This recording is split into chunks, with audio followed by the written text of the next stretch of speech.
Shalom jemaat yang terkasih di dalam Tuhan Yesus Kristus. Penuntun saat teduh Sinode Gereja Kristen Jakarta. Hari ini Kamis 3 Februari 2022. Judul renungan Gereja, Bayangan Kedatangan Allah.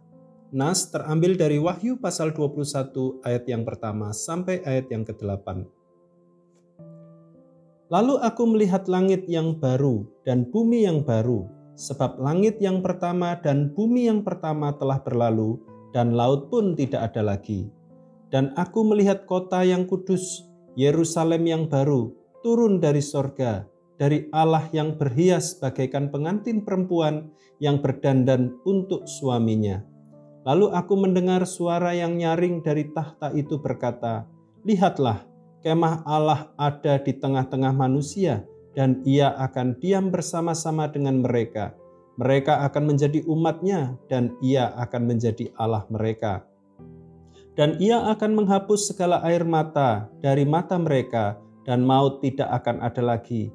Tidak akan ada lagi perkabungan, atau ratap tangis, atau duka cita, sebab segala sesuatu yang lama itu telah berlalu." Ia yang duduk di atas tahta itu berkata, "Lihatlah, aku menjadikan segala sesuatu baru," dan firman-Nya, "Tuliskanlah, karena segala perkataan ini adalah tepat dan benar." Firman-Nya lagi kepadaku, "Semuanya telah terjadi. Aku adalah Alfa dan Omega, yang awal dan yang akhir. Orang yang haus akan kuberi minum dengan cuma-cuma dari mata air kehidupan. Barang siapa menang, ia akan memperoleh semuanya ini, dan aku akan menjadi Allah-Nya, dan ia akan menjadi anakku. Tetapi orang-orang penakut, orang-orang yang tidak percaya, orang-orang keji, orang-orang pembunuh, orang-orang sundal, tukang-tukang sihir, penyembah-penyembah berhala, dan semua pendusta, mereka akan mendapat bagian mereka di dalam lautan yang menyala-nyala oleh api dan belerang. Inilah kematian yang kedua." Seorang teman terlilit hutang pinjaman online sebesar 60 juta rupiah. Hutang itu masih terus bertambah karena bunganya yang besar.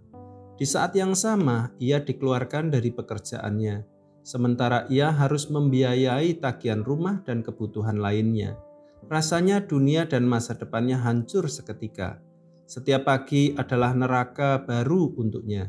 Sekalipun sering terbersit di kepalanya untuk bunuh diri, namun sedikit pun tak mempengaruhinya.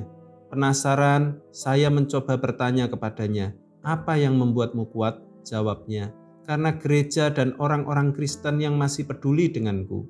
Sekalipun tidak bisa mengeluarkanku dari masalah ini, namun perhatian mereka membuatku kuat dan tetap memiliki harapan.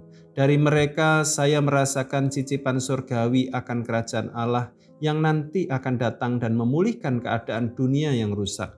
Ada dua alasan mengapa pengikut Kristus melakukan kebaikan. Pertama, sebagai respons atas anugerah keselamatan yang telah ia terima di dalam kematian dan kebangkitan Yesus Kristus.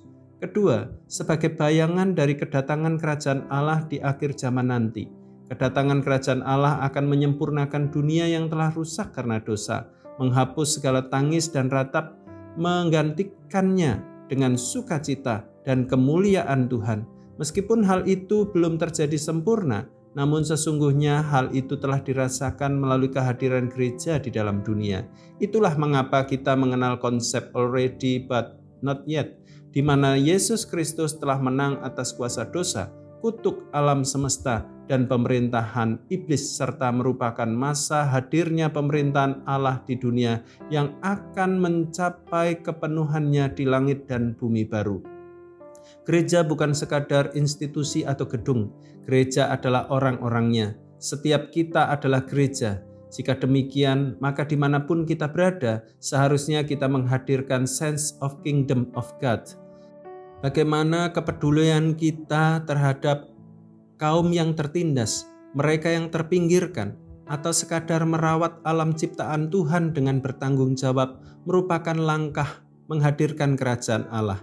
Pertanyaannya, sudahkah orang di sekitar kita merasakan hal itu? Kehadiran kita adalah bayangan akan kerajaan Allah yang akan datang. Selamat beraktivitas, Tuhan Yesus memberkati.